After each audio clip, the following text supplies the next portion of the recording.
ಅವು ಈ ಕಡೆ ಒಂದಿಷ್ಟು ಈ ಕಡೆ ಒಂದಿಷ್ಟು ದ್ರಾಕ್ಷಿ ಗೊಂಚಲುಗಳು ಹಿಂಗ ಬಿದ್ದಿರ್ತಾವ ಹಂಗ ಪುಪ್ಪುಸುಗದೊಳಗ ಅಲ್ವಿಯೋಲೈಸ್ ಅಂತ ಹೇಳ್ತಾವ. ಅಲ್ವಿಯೋಲೈಸ್ ಅದು ಇನ್ಫ್ಲಮೇಷನ್ ಬರ್ತದೆ, ಅಂದ್ರೆ ಸ್ವೆಲ್ಲಿಂಗ್ ಬರ್ತೈತಿ. ಸ್ವೆಲ್ಲಿಂಗ್ ಬರೋನ್ ಏನಾಗತ್ತ, ಸ್ವಲ್ಪ ಏರ್ ಎಂಟ್ರಿ ಎಷ್ಟು ಪಾಸ್ ಆಗ್ಬೇಕು ಅಷ್ಟು ಪಾಸ್ ಆಗಂಗಿಲ್ಲ. ಯಾಕಂದ್ರೆ ಅದು ಒಳಗ ಲೇಯರ್ ಸ್ವೆಲ್ಲಿಂಗ್ ಮಾಡ್ಬಿಟ್ಟಿರ್ತೈತಿ, ಕಫ ಲಿಫ್ಟ್ ಆಗಿರ್ತೈತಿ. ಸೊ ಕಫ ಇದ್ರಾಗೋದ್ರಿಂದ ಸಣ್ಣ ಕಳ್ಬಿ ಟೈಪ್ ಜಾಗ ಇರ್ತೈತಿ. ಅದಕ್ಕ ಸುಯಿ ಸುಯಿ ಈ ಸಣ್ಣ ಕೊಳಿಗಳು ಹೆಂಗ ನೀವು ಓದಿದ್ರೆ ಹೆಂಗ ಸುಯಿ ಸುಯಿ ಬರ್ತಿಲ್ಲ, ಹಂಗ ಅದು ಒಳಗ ಸುಯಿ ಸುಯಿ ಅಥವಾ ಗೊರ್ರು ಕೆಲವು ಕಫ ಬಾಳಿತ್ತಪ್ಪ ಗೊರ್ರು ಗೊರ್ರು ಅಂತ ಬರ್ತೈತಿ. ಸೊ ಆತರ ಇದಾಗತ್ತ. ಸೊ ಅದಕ್ಕೆ ಈಗ ನಾ ಏನ್ ಮಾಡಿನ ಮೆಡಿಸಿನ್ ಮೇನ್ ಒಳಗ ಅಲ್ವಿಯೋಲಸ್ ಒಳಗ ಕಫ ಕರಗುವಂಗ ಮತ್ತೆ ಏರ್ ಎಂಟ್ರಿ ಸರಿ ಆಗುವಂಗ ನಾ ಮೆಡಿಸಿನ್ ಕೊಟ್ಟಿರ್ತೀನಿ. ಸೊ ಅದಕ್ಕ ನೀವು ಅದ್ರ ತಕ್ಕಂಗನೆ ಆಹಾರ ಪದ್ಧತಿನ ರೂಢಿಸ್ಕೋಬೇಕು.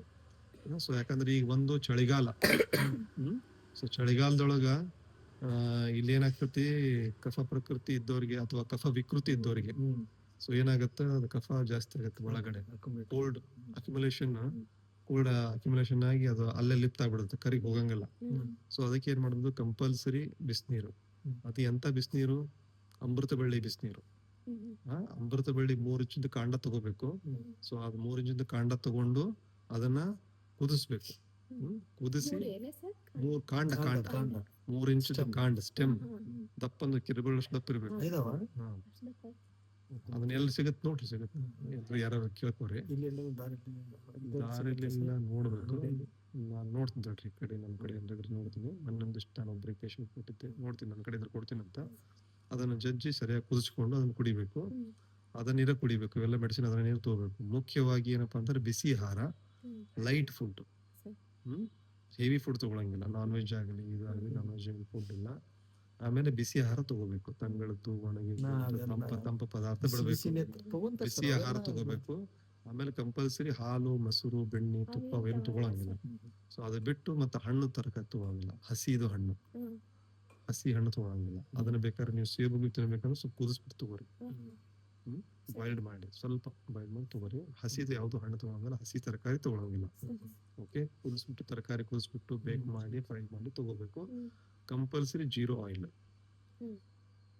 ಆಯಿಲ್ ಒಟ್ಟ ಮುಟ್ಟೋಂಗಿಲ್ಲ ಈ 1-2 ವಾರಗಳ ಕಾಲ.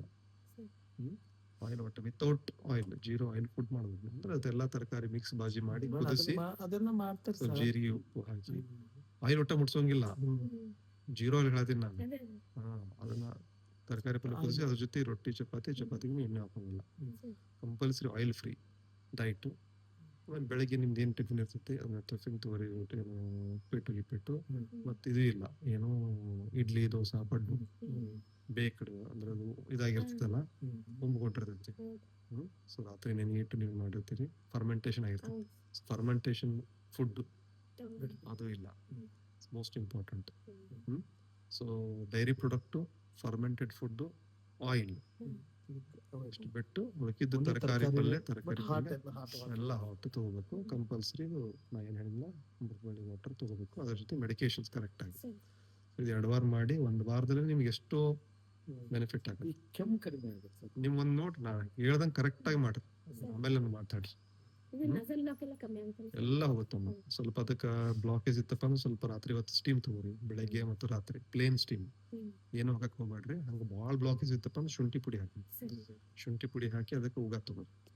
ಓಕೆ, ಸೊ ಇಷ್ಟು ಮಾಡ್ರಿ, 100% ನಿಮಗೆ ಇದಾಗುತ್ತೆ. ಏನ್ ಚಿಂತೆ ಬೇಡ.